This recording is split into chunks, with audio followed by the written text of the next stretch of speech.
handa na po ba tayong purihin ang ating Panginoon? Amen! So, nais ko lang pong basahin yung Psalm 119 verse 18. Open my eyes that I may see wonderful things in your law. So, naway itong umaga po na ito ay ito rin po ang ating maging prayer. Itong song na to, itong praise and worship na to na ibibigay natin kay Lord ay mabuksan yung ating mga puso at isipan na mas lalo pang makilala ang ating Panginoon. So, handa na po ba kayo? Amen!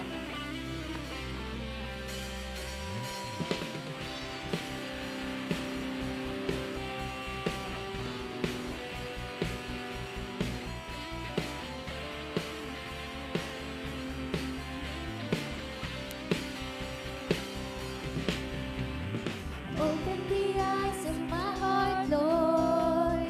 Open the eyes of my heart. I want to see you.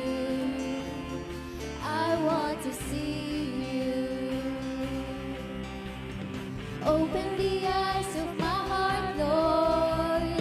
Open the eyes of my heart. I want to see you. I want to see you. To see you high and lifted up, shining in the light of your glory. Pour out your power and love as we sing holy, holy, holy. To see you high and lifted up, shining in the light of your glory. Pour out your power and love as we sing holy, holy, holy. I want to see you. Patuloy po natin purihin ang ating Panginoon. Open the eyes of my heart, Lord. Open the eyes of my heart. I want to see you. I want to see you. Open the eyes of my heart, Lord. Open the eyes of my heart. I want to see you. I want to see you. To see you high and lifted up, shining in the light of your glory. Pour out your power and love as we sing holy, holy, holy.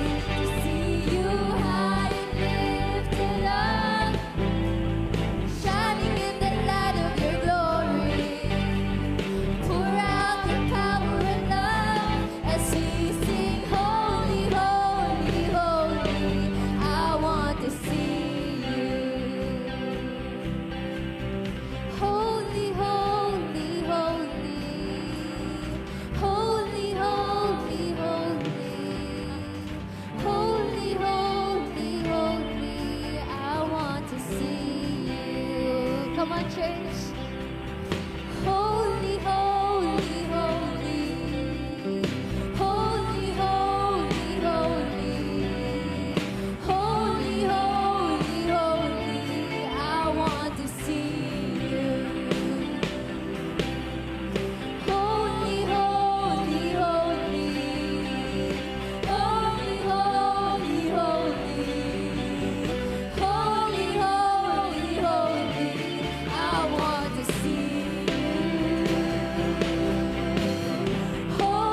napakabuti ng ating Panginoon. And right now, church, we will continue to worship our Lord with all our hearts. And we have already claimed it, that God has already opened our hearts to Him, Panginoon. And right now, let us dwell on the house closer and closer. As it has been said in 1 Corinthians 3 verse 11, that there is no other foundation than our Lord Jesus Christ. And truly, that God is firmer than everything that we have already had, even the situations that we have faced. And may we continue to welcome the Holy Spirit in this place as we continue to let Jesus Christ build our life. Worthy of every song we could ever sing, worthy of all the praise we could ever bring.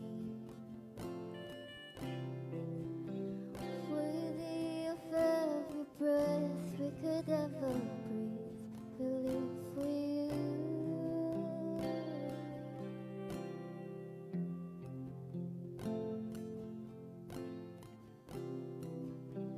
Jesus, the name above every other name. Jesus, the only one who could ever save. Every breath we could ever breathe, we live for you, we live for you.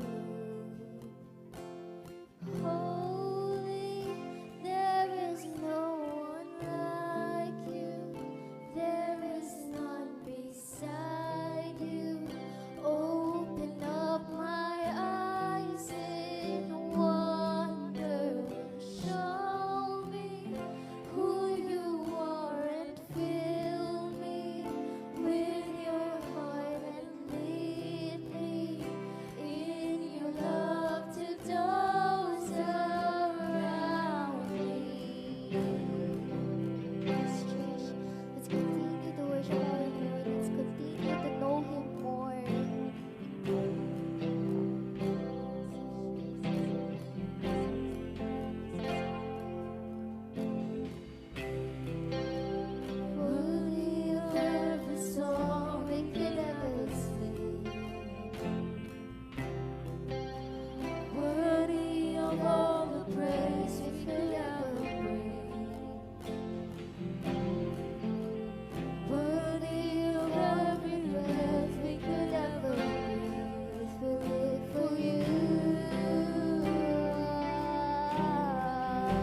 above every other name. Jesus, the only one who could ever save. Worthy of every breath we could ever breathe, we live for you. Oh, we live for you. Holy, there is no one like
also be our prayer to the Lord.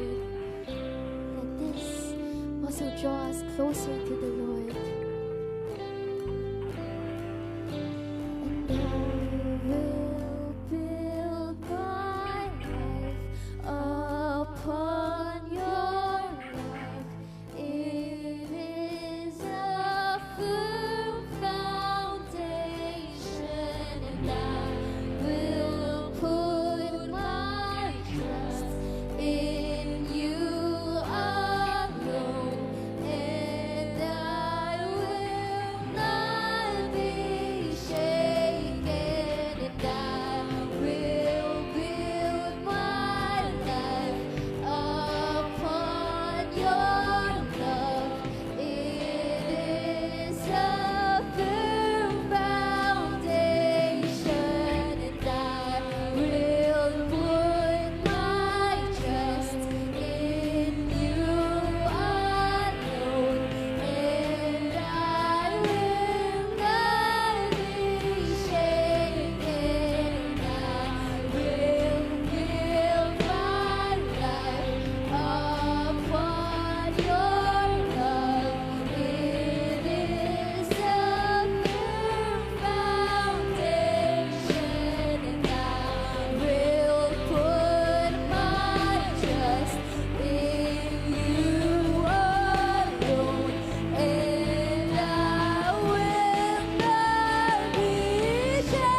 church,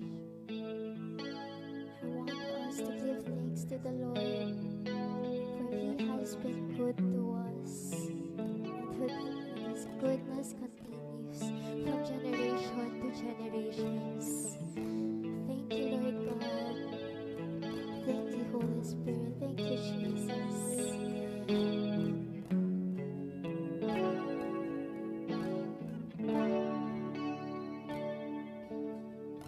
Your kindness leads me to repentance.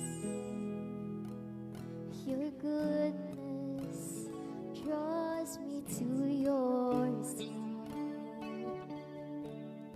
Your mercy calls me to be like you. Your favor is my delight. Every day I'll awaken my praise and pour out a song from my heart. You are good. You are good. You are good. Your mercy is forever. You are good. You are good. You are good. Your mercy is forever. Your kindness leads me to repentance. Your goodness draws me to your side. Your mercy calls me to be like you. Your favor is my delight. Every day I'll awaken my praise and pour out a song from my heart. You are good. You are good. You are good. Your mercy is forever. You are good. You are good. You are good. Your mercy is forever. Your mercy is forever. Your goodness is forever. Your mercy is forever, forever. Your kindness is forever. Your goodness is forever. Your mercy is forever, forever. Your kindness is forever. Your goodness is forever. Your mercy is forever, forever. Your kindness is forever. Your goodness is forever. Your mercy is forever, forever. Your kindness is forever. Your goodness forever. Your kindness is forever. Your goodness is forever. Your mercy is forever, forever. You are good. You are good. You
You are good.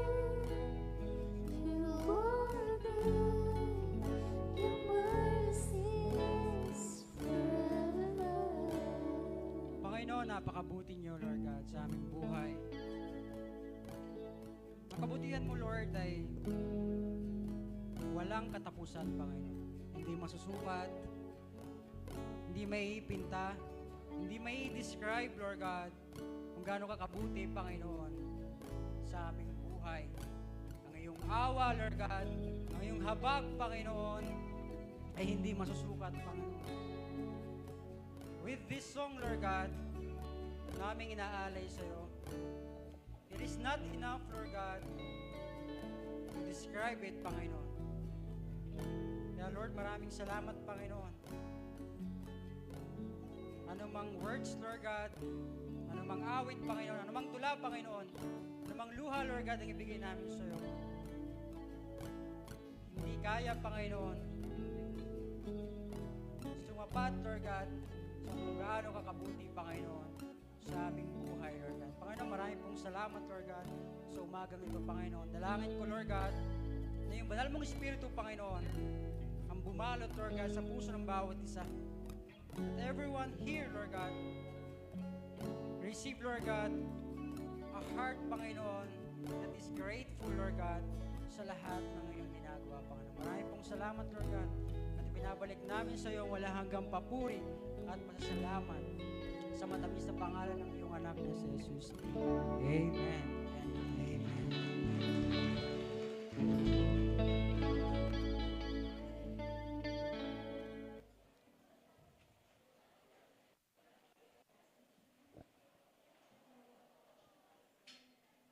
Alright, so ayan, magandang umaga po sa ating lahat.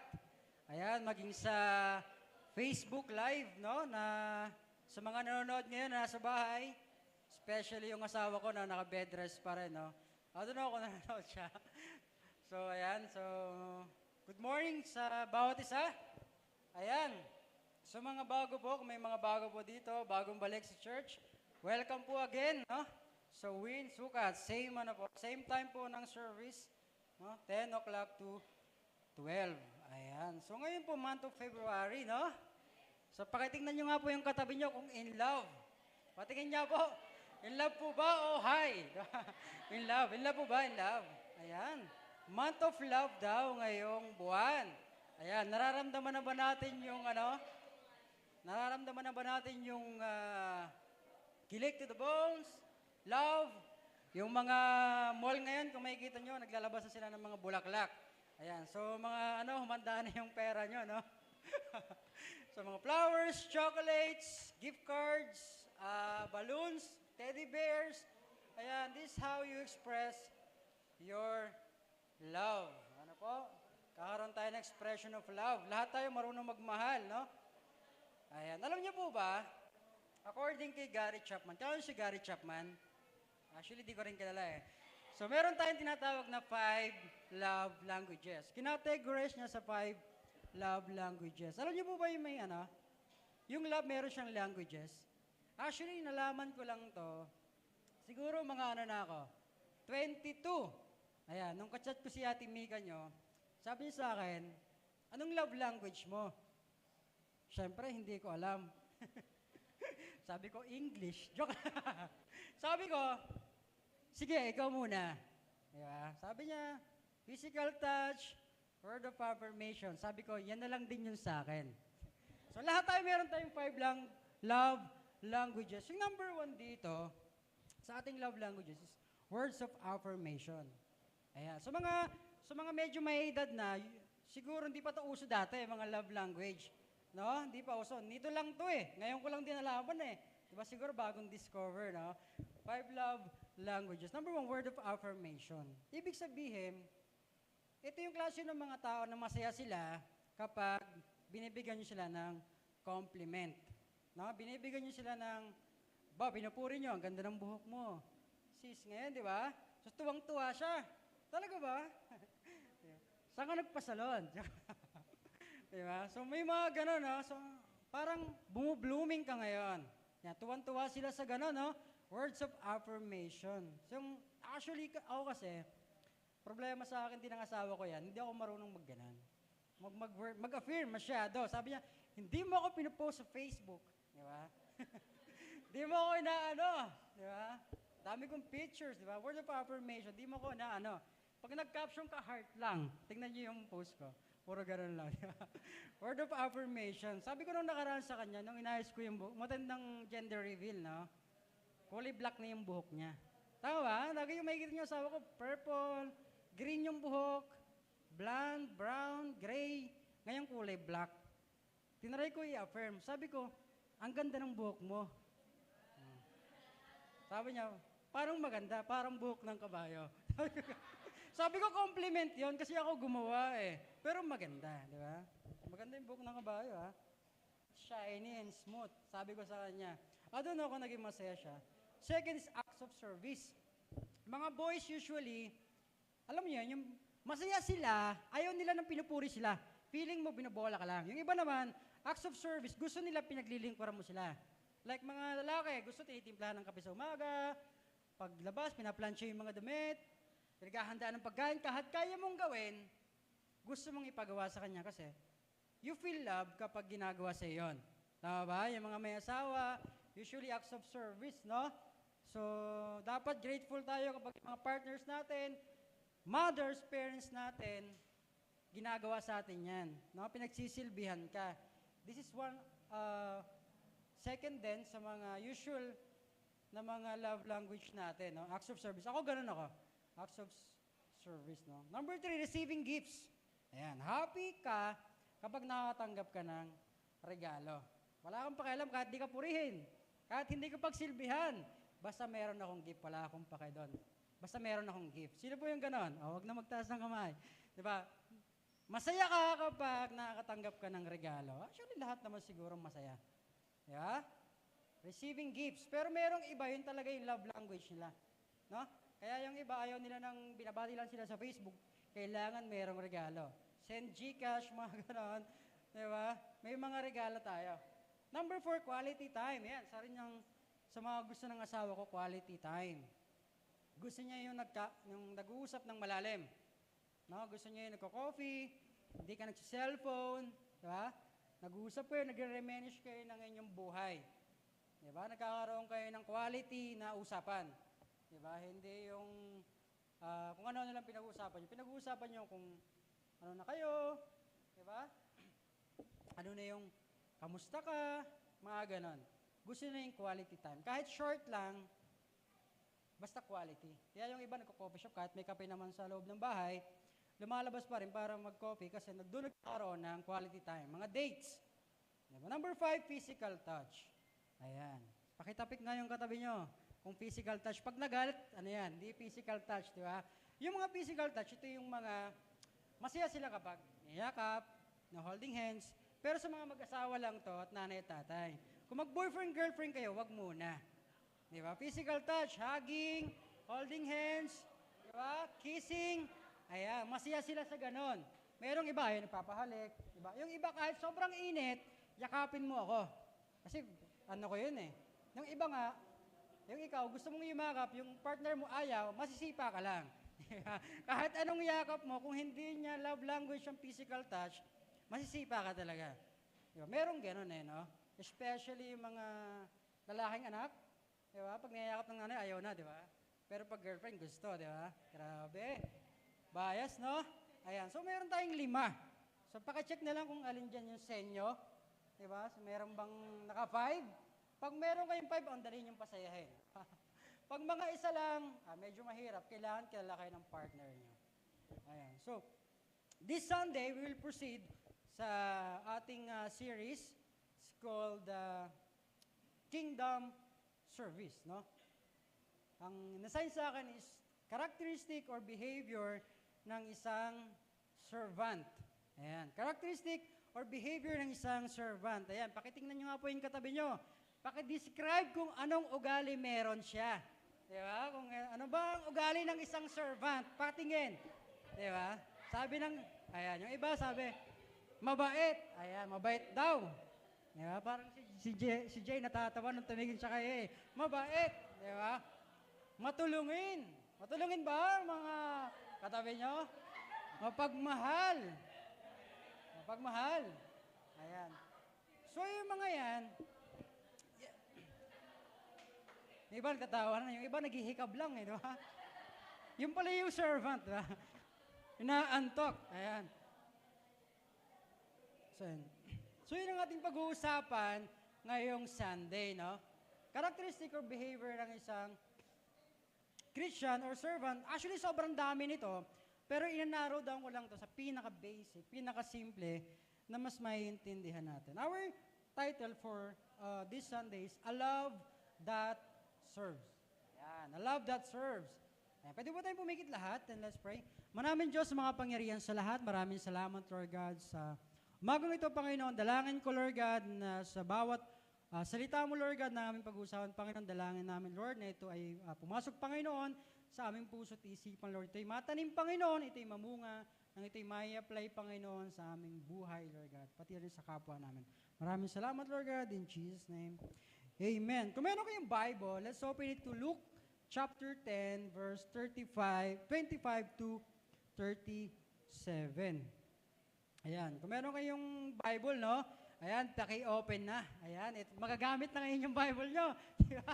Open natin ngayong Sunday, no? Luke chapter 10, verse 25 to 37. Alam ko yung iba, medyo famous na sa parable na ito. Actually, ginagamit to. Other countries, meron silang law about this one. So, it's very sikat, no? Good Samaritan. Yung iba ngayon, medyo in-improvise na nila, ginawa na nilang Good Samarites. Pag may chika kang maganda, Good Samarites ka, di ba? May chika kang maganda, uy, okay yan sis ah. Meron kang chika. So ayan, so let's start with verse 25. Ayan, Luke chapter 10, verse 25. Sabi dito, just then, kung may mga Tagalog kayo, pwede niyong basahin. Just then, an expert in the law stood up to test Jesus. He asked, Teacher, what must I do to inherit eternal life? Dito po, yung nangyayari po dito, Jesus and disciples, then kausap niya yung mga teachers of the law, mga scribes, Pharisees. Usually, one of my favorite here sa Bible, kapag si Jesus, meron siyang conversation with the scribes, with the teachers of the law, nakikita ko kung paano binabara ni Jesus itong mga taong to na magaling. Sabi dito, just then an expert in the law. Noong unang panahon, ito yung tinatawag na lawyer. Ang hirap makipagtalo sa lawyer. Tama ba? Especially, expertise niya yung Bible. Yung law po dito, ito yung tinatawag na 5 books of Moses. Ito yung Torah, yung Genesis, Deuteronomy, Leviticus, yan. Expert sila doon. Etong mga to. Tinanong niya si Jesus, Teacher, ay no, hindi niya tinatanong si Jesus para malaman niya yung sagot, kundi to test Jesus. Pag nagkamali ito, yari ito. Susumbong ko to sa pulis. What must I do to inherit eternal life?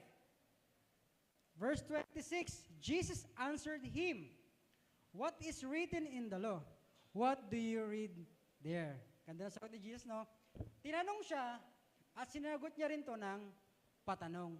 Ano ba yung nakasulat sa law na alam mo? Alright? Verse 27. Sabi ng expert sa law, scribe, sabi niya, he answered, You must love the Lord your God with all your heart, with all your soul, with all your strength, and with all your mind. No? Alam ko sa mga nagbabasa ng Bible, parang napakadaming verses about this one. Yes. No? Nilagay yan kay Matthew, kay Mark, kay Luke, kay John. May kita mo yan dyan. Diba? Sabi dito, sabi ng scribe, you must love the Lord. Galing. Diba? Expert talaga. With all your heart, soul, strength, and with your mind. Actually, loving the Lord with all, it's imposible. Hindi mo kayang mahalin si God 100%. Naniniwala ako dito, there's still selfishness sa ating puso na hindi mo kayang ibigay sa Panginoon. With your heart, mind, lahat, soul and strength, di natin kaya yan, di ba?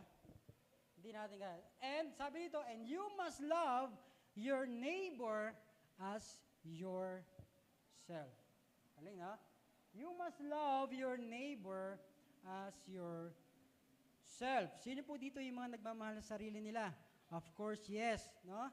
Tinitreat mo yung sarili mo, nililiguan mo araw-araw, pinapakain mo. Tama ba? Nagpapagwapo ka. That's one way of loving yourself. Diba? Hindi ka nagpapa-apekto sa mga toxic people. That's one way of self-love, di ba? Nagpapaganda ka, ginagastusan mo yung buhok mo, nagma-makeup ka, worth 10,000, nagsusuot ka ng mamahaling damit. That's how you love yourself. Tama ba? Pwede mo ba akong bilhan ng damit na worth 10,000? Hindi. Bibilhan mo yung sarili mo, hindi mo ka bibilhan. Sure ako dyan. Worth 20, bibilhan mo ba yung, syempre, yung iba bibilhan nila yung kotse, yung sarili nila. Ako ba, bibilhan nyo? Kung meron, taas ang kumay, di ba? Papalit na ako. Di ba? Lahat tayo nagmamahal sa sarili natin. And continue. Ayan. Jesus told him, verse 28, you have answered correctly. Sabi ni Jesus, tama ang sagot mo. Do this and you will live. But the man wanted to justify himself, no? He asked again si Jesus, who is my neighbor? Who is my neighbor? Ayan. Pag sinabi bang neighbor dito, ito ba yung kapitbahay mo lang? Ayan. Tingnan mo nga yung katabi mo. Ayan, mga katabi mo sa likod, pakitingnan kung gising pa. Ayan. Gising pa or tulog na. Okay pa ba? Okay pa? Okay pa? Diba? Yan yung neighbor mo. Diba? People around you, that's your neighbor. No? Because what? During this time, sila ng mga experts sa law, pag sinabi nilang neighbor, it is their own race. Ibig sabihin, pamilya mo lang. Yun yung neighbor mo. Yung kaaway mo, hindi mo yung neighbor. Yung iba ba, for example, Pilipino ka, kayo lang ang magtutulungan. Kung Amerikano ka, Chinese ka, di ka pasok sa neighborhood. Kami-kami lang. Diba? Yun yung base sa law dati. Wala akong paka sa iba kahit mamatay silang lahat, basta kami, okay kami. Diba? Yun yung considered nila na neighbor. Verse 30, after careful consideration, Jesus replied, ayan, nagtanong ulit siya, di ba? Who is my neighbor? Dito nag-i-start yung parable ni Jesus. Verse 30, sabi ni Jesus, a man was going down from Jerusalem to Jericho when he fell into the hands of bandits. They stripped him, beat him, and went away, leaving him half dead. No, meron daw isang lalaki na galing Jerusalem papuntang Jericho. Ito daw ay binugbog, no? Sinaktan, ninakawan ng mga bandits, no? Na-hold up. Sino po dito na-hold up na? Na-hold up. Wala pa? Na-snatch yan. Diba? Ako dati na-snatch harap-harapan eh. Pero hindi akin. Sabi ko, sa bag ng pinsang ko, pero yung cellphone ko nandun. Diba? So, na-snatch. Pag snatch sa pinsang ko, nakatingin lang sa akin, tapos lalakad lang siya. Diba? So, wala akong magawa eh. So, dito, merong isang lalaki na strip him, halos hubadan. Dati kasi uso pa rin yung ninanakawan ng damit eh. Ganda ng damit mo bro ah. Ngayon yata walang nagnakaw ng damit eh, no? Puro cellphone, alahas, no? Walang hold upin kita, akin yung damit mo. Ganda, Levi's. Diba? Ganda ng damit mo bro. Diba? Lacoste. They stripped him, beat him, iniwan siya at leaving him half dead. Siguro nalalaban to, no? Siyempre, di ka nabubog ng halos 50-50 ka kung hindi ka ganito, no? halos binugbog. Verse 31, ito na po. By chance, a priest was traveling along the road. When he saw the man, he went by on the other side. So by chance, no? Meron daw isang priest, isang pare, na naglalakbay doon sa daan na yon. He saw the man and went by on the other side. Merong isang pare, nakita niya. Ang ginawa ng pare, umiwas lang siya at dumaan sa kabilang daan. Kung ano man, gumilid, basta iniwan niya lang tong lalaki. Ito pong mga priest na to, ayan. Alam naman natin, pag priest, no? Sila ay belong sa church, no? Ang role nila is to serve in the temple of Jerusalem. Nakapunta na mo ba sa Israel? Di pa, mga pictures, no? Ibang-iba dito sa natin, mga priest nila. Ang trabaho nila ay mag-offer ng sacrifice, mag-lead ng worship, teaching and performing sacred rituals, no? Kung sa ngayon parang pare dito, nagbibinyag, nagko-communion, parang mga pastor, ayan, nagbabaptize, sila yon, no? Main role nila sa church, sa temple, sila yung in charge doon. Offering sacrifices. Yung mga sinusunog na baka, kalabaw, kambing, tupa, sila in charge dyan. Wala na iba. They're called priests, no? Sila yon. And, itong mga priests na to, ayan, they're expected to be holy. Alam ko naman lahat tayo, pag nakita ka ng priest, diba, kailangan holy, no? Walang ibang ginagawa. Kailangan malinis sila, especially, no? Hindi sila humahawak ng mga madudumi. Hindi sila nakikisalamuha sa mga feeling nila madumi. Feeling nila, di sila qualified, or pwede silang ma-disqualify as priest, no? Pwede silang ma-demote, matanggal sa kanilang posisyon. Ayan. So, tuloy natin. Verse 32, similarly, a descendant of Levi came to that place. When he saw the man, he also went by on the other side. Meaning, itong Levi, dinaanan nyo lang ulit itong lalaking sugatan. Itong lalaking nakahandusay sa kalsada. Iniwan lang niya. Itong mga Levi, ito po ay bilong sila sa 12 tribes of Levi. So meaning, lahat ng pare, lahat ng mga taong ginagamit sa church, sa temple nung unang panahon, they are considered Levites. Kailangan Levites sila bago ka maging priest. Diba? Kailangan Levites ka. Merong galing ka sa tribes ni Levi para isa sa qualification yun para ka maging priest. Diba? Pero hindi lahat ng Levites nagiging priest. Merong ibang hindi, diba? Pero ang qualification, usually kailangan Levites ka, no? Trabaho nila is nag-a-assist sila sa mga pare, no? Yung mga para sa pag-sacrifice, pag-lead ng mga tao, rituals, baptism, and all, and all. So meaning, tayo lahat, ang expectations natin, when it comes to the people na nasa church, they should be holy and doing good. Yeah? Expect natin, di ba? Meron tayong expectations na kailangan, ikaw nagsiserve sa church, kailangan mabait kang tao. Kailangan mabuti kang tao. Pakitingnan nyo nga ulit yung katabi nyo kung mabuting tao yan. Diba? Mukhang gagawa ba ng masama? Hindi naman, no? So happy, no? So good. Ayan. So good na good tayo dyan, no? So expectations natin, kayo ba naranasan nyo na rin yun? Christian ka pala.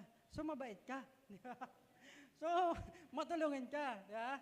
Alam ko lahat tayo, itong lahat ng mga tao nandito sa church, yung mga pamilya nyo, kamag-anak nyo, ang tingin sa'yo, wow, grabe, ang bait mo na bro. Di ba? Ang lupet mo, nakikita ka, di ba? Kaya minsan, sabi nila, ang hirap na maging Christian. Kasi ang hirap daw maging mabuti. Parang hindi ka pwede magpakita ng kasamaan ng ugali mo. Di ba? Naranasan ba natin? May mga people around us, they expect us to be good. Di ba? Kaya nga, sa Facebook, isa sa mga tinitignan nila, pag Christian, sabi nga, ngayon dati, nag-expect sila na yung Christian mo, okay. Merong mga ibang tao, pag sinabing Christian, judgmental yan. Meron niya akong nabasa sa Facebook. Dati pa, sabi ng isang lola, "Uy, alam mo ba, di ka mapupunta sa langit. Bakit? May tattoo ka, bawal yan." May mga tattoo ba dyan? Diba? May mga ganun no? So, meaning, may mga tao, hindi lahat ng Christian, hindi po lahat ng Christian ay maayos. Yung iba, syempre, inaayos pa ni God.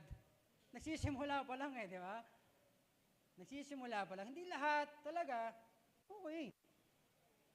Pero yung mga tao sa paligid natin, tinitingnan nila yung buhay mo, kung tama or naaayon yung ginagawa mo, doon sa faith na sinasabi mo. Nakalagay doon, nakapost sa verse. Napost ka sa Facebook, Messenger, story. Diba? Do good. Diba? Mga ganon-ganon ka pa. The Lord is good, di ba? So, sabi niya, patingin niya, utangan ko nga ikaw. May mga ganon. Verse 33, "But as he was traveling along, a Samaritan came across the man." Ito na po yung ating hero. "When the Samaritan saw him, he was moved with compassion." Alam niyo po ba, itong mga Samaritano, itong mga Jew, mga priest, descendants ni Levi, they are pure Jews. Mga Hudyo, pure. Itong mga Samaritan, di sila okay. Di ba? Hindi maganda yung relationship nila kasi itong mga Samaritans, they are considered half-breed. Ibig sabihin, half Jew and half, di ba? Half Assyrian, or basta meron silang mix with other countries. No? Alam niyo po, pag nagbasa ka ng Bible, kapag yung mga Jews nag-aasawa, kailangan doon ka lang kukuha sa mga kamag-anak mo. Di ba? Bawal na bawal yun sa ibang lahi. Meron po itong may mga half Chinese, half American. Meron ba? Wala? Half Tausug, half ako eh. Nung ni-research ko yung aming lahi, half Bisaya pala ako. Diba? So, Bisaya, no? Ayan. Yung mga Bisaya dyan, we love you all, di ba? Malayo na naman, no? So, meron tayong mga half. Itong mga Samaritan, sabi nila, hindi kayo pure na Jew. Half-breed kayo. Considered kayong unclean. Bakit? Dahil yung mga asawa nyo, yung mga anak nyo, di sila okay. Itong mga Samaritans, they live in Samaria. So, Samaritans, ito kasi mga Assyrians, sinakop nila yung mga Samaritans, Jews, nagkaroon sila ng mga anak, supling, ito na yung maging anak, ito na yung mga Samaritans. And meron silang discrimination when it comes to Samaritan, ang tingin ng mga Hudyo to sa mga Samaritan, mababang klaseng nila lang. Diba? Sampid ka lang dito sa Israel, hindi ka okay, hindi ka nababagay dito. So, ganun yung tingin nila when it comes to Samaritan. Samaritan people. Yung faith nila, sabi nila, iba. And hindi rin talaga sila magkasundo hanggang nung panahon ni Jesus. Matagal na yun Wala pa si Christ, nag-aaway na sila. Pagdating ni Christ, yung pa rin, di pa rin sila okay. Diba? Grabe, no? Ayan. 100 of years, political tension, religious arguments, social. Di sila kumakain sa isang table. Pag nalaman nila, "Hoy, Samaritan ka, alis na tayo." Diba? Siyempre, di mo na makikita sa mukha. Di mo makikita yung may lahing half Chinese ka pala. Hanggat di mo sinasabi. Hindi sila nakikipag-usap. Pag nalaman kang Samaritano ka, X ka na. Diba? Cancelled ka na. Ayaw na kitang maging kaibigan kasi Samaritano ka.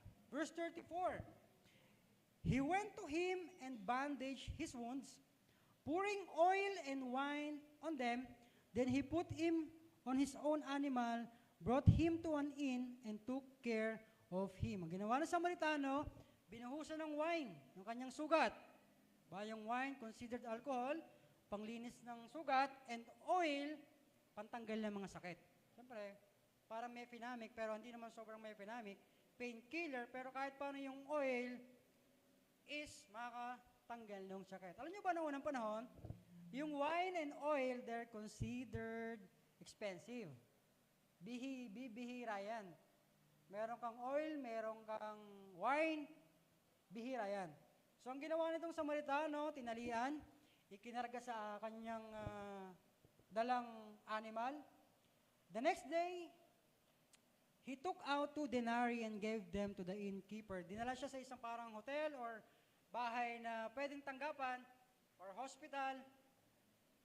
And sabi niya dito, sabi niya dun sa caretaker, pakialagaan tong taong to, ito yung bayad, at kung mayroong kulang man, babalik ako para ka bayaran. Sabi nung Samaritano. And sabi ni Jesus, sa verse 36, of these 3 men, who do you think was a neighbor to the man who fell into the hands of the bandits? Alam niyo po ba, mayroong study na kapag ikaw pala tumutulong, mayroong tinatawag na helper's high. Merong ka sa utak mo, nag-release ka ng dopamine. Alam niyo po ba yung dopamine? Kapag ikaw na-in love, no? Na-in love ka, high na high ka, no? Kahit masakit, diba? Kahit masugatan ka, madapa ka, mabundol ka ng kotse, okay lang. High ka eh. May dopamine ka. Kumain ka ng masarap, paborito mong pizza, paborito mong chicken, paborito mong tapsilog, happy ka. Nag-release ka ng dopamine. Nawawala yung stress mo sa sarili mo. And, ito daw palang pagtulong sa kapwa-tao, nag-release din ito ng dopamine na katulad kapag na-in-love ka at pag nasasatisfy yung iyong cravings. Kapag nakain mo yung favorite food mo, sinagot ka ng syota mo, sinagot ka ng nililigawan mo, same lang siya ng nilalabas ng utak mong dopamine kapag tumulong ka sa kapwa mo tao. Nung ako po, tanda ko nang ako college, doon ako sumasakay sa terminal ng bus from Pasay to Batangas. Siyempre, pag start ka sa Pasay, siyempre lahat ng upuan, bakante. Di ba? Pati sa tren, sa Baclara, sumasakay ako papuntang Quiapo, bakante kasi start wala pang nakasakay. Usually, ang ginagawa ko, upo talaga ako. Hindi para umupo, kundi para pag merong nangailangan, ibibigay ko yung upuan ko. Wow, bait, di ba? Di ba? Yun yung ginagawa ko dati. So parang nararamdaman ko na feeling ko, pag nakatulong ako sa kapwa-tao ko, parang wow, iba yung feeling. Na parang naging matulungin ka, tumulong ka sa kapwa mo, parang feeling mo sa sarili mo, may ginawa akong tama. Yun yung dopamine. Na gusto mo ulitin. Yun yung dopamine kapag gusto mong manatili dun sa level na yun na masaya ka. Nag-release yung utak mo ng stress hormones. Tinatanggal niya yun. Diba? So, sino po dito yung may tinulungan ngayong umaga? Diba? May tinulungan, wala? Ayan, nakatulong ngayong umaga. May ginawa ang isang magandang deeds ngayong umaga, wala? Wala. Mamaya paglabas natin, no? So, sabi dito ng scribe, who was my neighbor? Based sa mga studies, itong mga priest, no? Alam ko, tayong mga tao, mabilis tayong tumulong kapag kapamilya natin. Pamilya mo nagkasakit, sige, labas pera, bibisita ka. But when it comes to stranger na nangangailangan ng tulong, it is very hard to give some help. Lalo na kung nag-post sa Facebook, pahingi pong GCash, kailangan pang opera. Minsan, i-scroll mo lang, no? Parang mute. Ayoko nito. Di ba? Notif ng notif. Labas ng labas. Di ba? Pero kapag kapamilya natin, uy, bro, sis, anong nangyari? Punta ako dyan, dalang kita ng fruits. Di ba? Ito yung noong unang panahon. Ito yung nakalagay sa law. Kailangan mong tulungan yung neighbor mo, pero limited lang to sa race mo. Sabi ni Jesus dito, Love your enemies as you love yourself. Sabi kasi dati, love your neighbor, sabi dyan, sabi ng scribes, as you love yourself. Jesus said, love your enemies as you love yourself. Jews and Samaritan, they're enemy, mortal enemy sila. Ang tanong, kaya niyo po bang mahalin ang kaaway niyo? Kapag yung kaaway niyo, nakita niyo nakahandusay sa kalsada, nakita niyo, ang sabi mo, buti nga, karma mo yan. Nakapost sa Facebook. Grabe, no? Thank God! Nagpasalamat ka pa sa Lord, no? So, hindi, no? Sabi ni God, love your enemies. It is hard. Madaling magmahal kapag ang tao kamahal-mahal, tama? Paano mo mamahalin nga naman yung mga taong mahirap mahalin? Yung niyayakap mo, sinisipa ka. Di ba? Ang hirap. Paano mo sasabihin, bro, tara sa church? Kung lagi kang tinatakasan, lagi kang minumura, lagi kang sinisiraan, paano mamahalin yung mga taong ganito? Binubugbog ka. How? It is hard. So babalik po tayo sa sinabi kanina, love the Lord your God. Sabi ko nga po, being a servant of God, marami ang qualities eh. Marami. Pag tinignan mo na lang yung book ni Paul, nakalagay doon, kailangan yung servant ni God mapagpasensya, hindi mainitin ng ulo, may self-control, gentle, makipag-usap, no? Hindi naglalasing, sobrang dami. But here, ang sinasabi ko lang po dito, ang kailangan po nating matutunan, paano magmahal.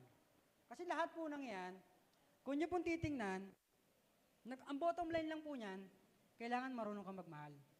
Magkakaroon ka ng self-control, magkakaroon ka ng gentleness, magkakaroon ka ng patience, ng joy, kapag meron kang love sa puso mo.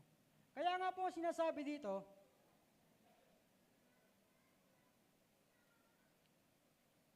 John 13, verse 34 to 35, sabi dito, I am giving you a new commandment to love one another. Sabi ni Jesus, this time, ito yung time na ipapako na si Christ sa krus ko. Sabi niya mga disciples,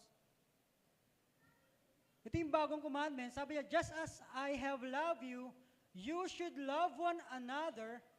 This is how everyone will know that you are my disciples. Kapag marunong kang magmahal, sabi ni Jesus, dito malalaman ng mga tao na disciple kita. Ako, pag may namimit po akong tao na sobrang bait, ang niisip ko lagi, baka Christian to. So sa utak ko, pag sinabing mabait ang tao, uy, Christian siguro to. No? Mabait eh. Yun yung mindset ko.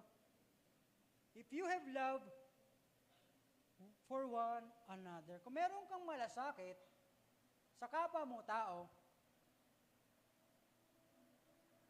doon daw malalaman, ay, servant ni God to. Totoong servant ni God to, kasi bakit? Mahal niya yung kapwa niya tao. Eh nakita niya, uy, friends ko si Kuya Kim, Christian to eh. Pagtingin ko, uy, nagmumura dito sa comment ah. May dami account pa, di ba? Para lang makapagmura, di ba? Para lang makabash, no? Gagawa ng dami account. Uy, kilala ko tong account na to, si Kuya Kim to eh. Yari ako ngayon. Baka hindi na siya mag-church pag ako yung preacher. Hindi totoo yan, bro. Di ba? Nakita ko yung comment mo. Di ba? Sabi mo dun sa sana kunin ka na ni Lord. Ganon yung comment, no? Nahirap maging Kristiyano. So, paano ka magmamahal? Paano mo kayang mahalin yung mga tao sa paligid mo? Number 1, love the Lord.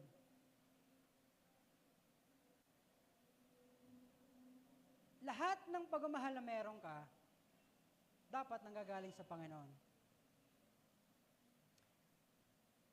There's one verse in here, sobrang ganda.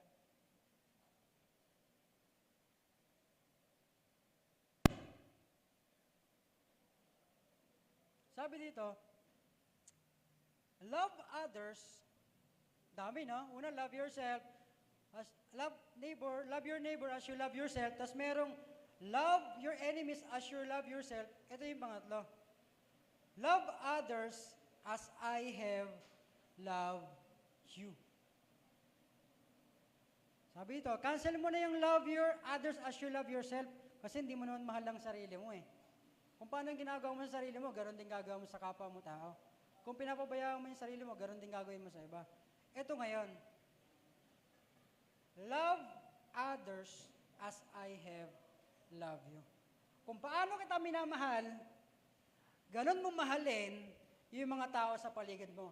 Tatanungin ka ni Jesus, paano ka ba minamahal ni Jesus? Pinatawad ka? Kahit sobrang sama ng ugali mo? Kung paano ka pinatawad ng Panginoon, dapat ganun ka rin magpatawad sa kapwa mo. Binibigyan kita ng blessings, kung paano kita binibigyan ng blessings, dapat ganun ka rin sa ibang tao. Nagsishare ka ng blessings. Diba? Kung paano kita sinave, share to others how to be saved. Ganun yun. Kaya minsan, sabi nga, mahirap talaga magmahal ng kapwa-tao. Especially sinaktan ka. Yes, it is hard, but Jesus gave us commandment, love others as I have loved you. Yung standard mo, hindi na yung sarili mo. Ang standard mo, kung paano ka minahal ng Panginoon, yun na yung gagawin mo. Sabi nga po dito sa verse kanina, expert in the law. Being a servant in Christ, hindi lang po yan limited dito sa church. Ay, servant ako ni God, meron akong ministry. Drummer ako, gitarista ako, preacher ako, servant ako. Iwasan po natin na baka matulad tayo sa priest at dun sa Levi. We are doing religious things, nag-serve ka sa church, kumakanta ka sa unahan, nag-aayos tayo ng chairs. Sabi ni Jesus, hindi yun ang gusto kong service. Hindi yan ang gusto kong love. Kasi, ginagawa mo na yun eh.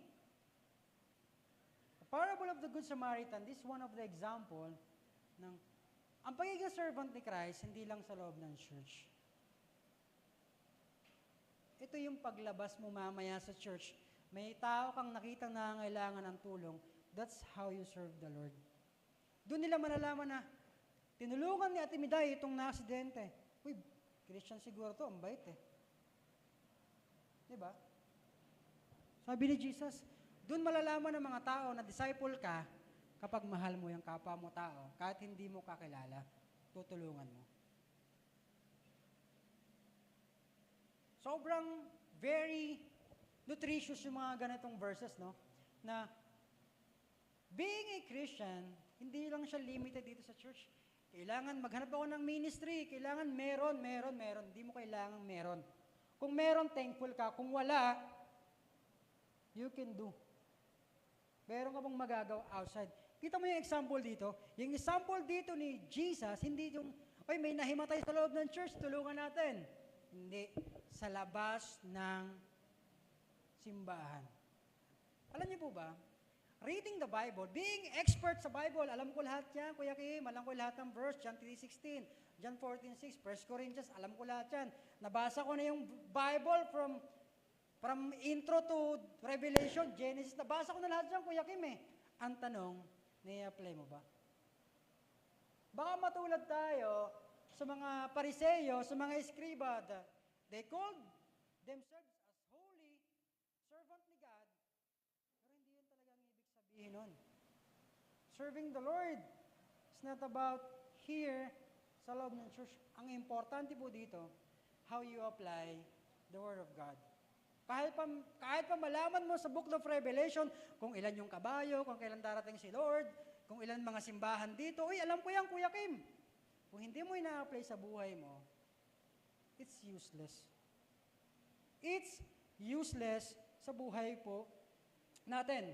Sabi nga po dito, 1 Corinthians 13 verse 1 to 3, if I speak in the language of human and angels, but have no love, I have become reverberating gong or clashing cymbal.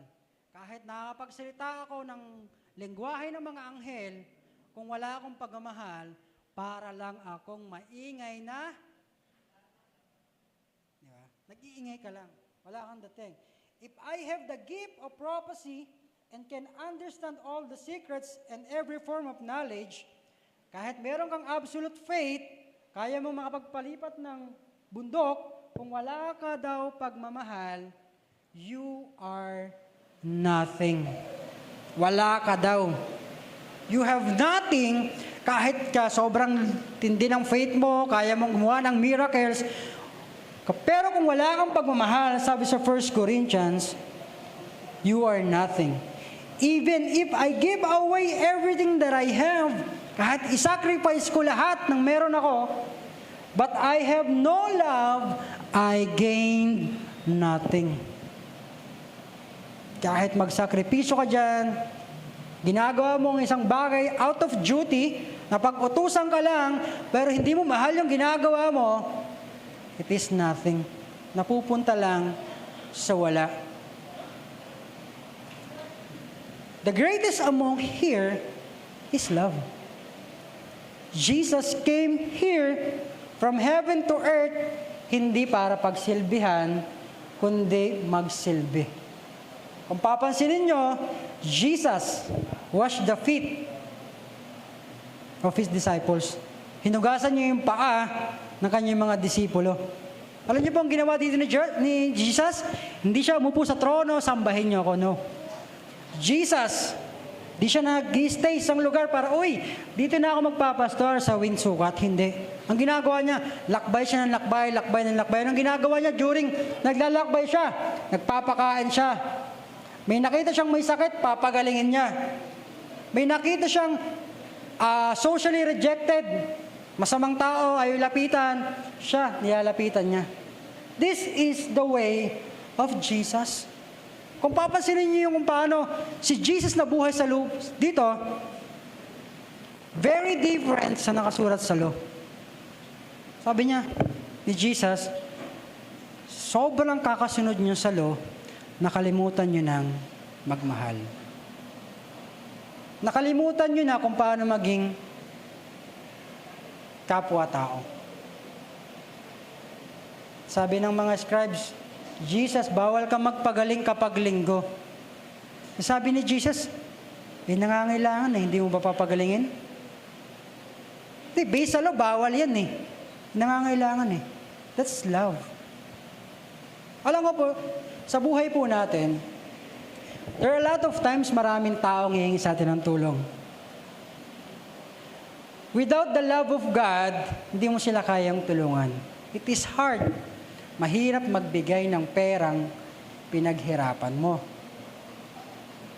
Mahirap magmahal kapag hindi mo naramdaman yung pagmamahal ng Panginoon. Kaya nga po, during marriage, sabi ng pastor na nagano sa amin, nag-counsel sa amin, sigurado ka na ba magpapakasal ka? Yes po. Siyempre, yes. Walang naman hindi. Darating ng times na hindi mo mamimit yung expectations mo kay Micah. Darating sa point na i-fail ka niya. Darating sa times na feeling mo, di mo na siya mahal. Alam niyo po yung pagmamahal bilang mag-asawa, bilang partner, feeling mo nababawasan yan eh. Iba yung parang kilig mo dati. Nung nag-date lang kayo, kumakain lang kayo ng fishball, masaya na kayo. Ngayon galit tayo, fishball na naman. Iba. Dati kahit anong kainin nyo, okay lang. Habang tumatagal, parang pagising ko ng umaga, parang hindi ko na siya asawa, parang kapatid na lang ang turing ko sa kanya. Sis, patimpla ng kape. Parang wala nang ganun eh, iba na. Tama ba? Nag-iiba yung love. Sabi sa akin, darating ang times, may hirapan kang mahalin yung asawa mo. Sisikawan ka niyan, papagalitan ka niyan, maipapahiya ka niyan. Pero sabi niya, alam mo pag naramdaman mo yan, alam mo ang gagawin mo? Balik ka sa Panginoon. Punuin mo ulit ang sarili mo ng pagmamahal para matutuhan mo ulit, mahalin yung asawa mo. Totoo. Number one enemy ng mga mag-asawa, silang dalawa. Sila lang dalawa. And maraming mag-asawa talagang hindi na naging okay. But here's the point here is, as Christian, number one na dapat ginagawa natin, if we want to be a servant of the Lord, is matutunan nating mahalan ng Panginoon. Matutunan nating mahalin ang Panginoon with all your heart, try. Kahit di mo kaya, try. Huwag nang gawing reason na, hindi naman kaya eh. But try. Try mo i-understand yung pagmamahal ng Panginoon. Kapag natutunan mong mahalin, kung paano ka minamahal ng Panginoon, matututunan mong mahalin yung mga taong hindi ka mahal-mahal. Alam ko marami na dito, marami na kayong pinatawad dahil naging Christian kayo. Ako din. Kung hindi ko nakilala ang Panginoon, maybe I have problems sa forgiveness. Diba? Nagtatanim kasi ako ng sama ng loob eh. Kapag hindi ko yung nakikinig, di joke lang. Kapag nasaktan ako mapagtanim. Pag nasaktan ako, malalim. Talagang tatandaan kita. Yun ako dati. Di kita papansinin kahit anong gawin mo. Ako nga meron akong best friend. Lagi kami magkaaway. Minsan di ko siya pinapansin 5 araw. Ganong kalupet. Magkasama kami araw-araw Ganon. Pag ako nagtampo dati, hindi ako nangangausap. But now it's different. I feel the love of God. Na, ikaw nga pinatawad ng Panginoon Sino ka para hindi magpatawad? Ikaw na binigyan lang ng Panginoon ng buhay, sino ka para i-judge mo yung ibang mga tao na mapupunta ka sa impyerno kasi ang sama ng ugali mo? No. Hindi po gagawin ng Panginoon na yan. Ang lagi ko pong tanong, when I am facing a hard decision, kapag akong pinagdadaanan na sobrang hirap na desisyon, ang lagi kong iniisip, kung si Jesus ang nasa lugar ko, ano gagawin niya? Kokondem ka ba niya? Oy bro, may ginawa kang hindi maganda sa church, talsi ka na dito. Ganun ba? No. Jesus will never do that. Jesus will always love you and other people kahit sino pa yan. Tandaan po natin, here in church, mabilis mahalin yung mga kapwa mong membro. Pero yung sa ibang tao, don't judge them, don't curse them, try to spread the love of the Lord. Yan po lagi yun yung para isa sa mga pinapaniwalaan ko na ako, di ko man sinasabing mabuti akong tao. Pero I am trying na maging mabuti sa lahat ng oras. Kung kaya kong tumutulong ako. And pinapractice ko rin yung magbigay sa stranger. Diba? Iba yung sa badyaw, napilitan ka lang doon. Duduraan ka pag di ka nagbigay eh. Hindi, yung kusang loob. Yung may pagmamahal. Diba? That's how you start loving later. Here's my challenge after this message. Try for 1 week. Try to do something good. Something. Sa mga hindi mo kilala. Kasi alam niyo po ba, mayroon palang impact sa utak natin kapag mayroon taong nangangailangan ng tulong, hindi mo lagi pinapansin, nawawalan ka ng empathy. Nawawalan ka ng compassion sa other people.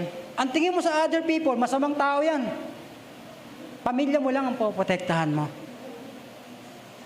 Try to love one another. Dito po ako magtatapos, no? Sa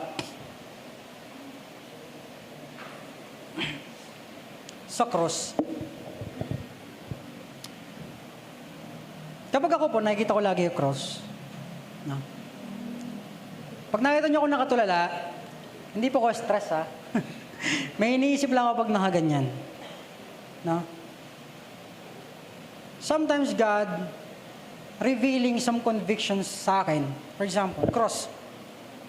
Loving God is upwards. And loving others, di ba?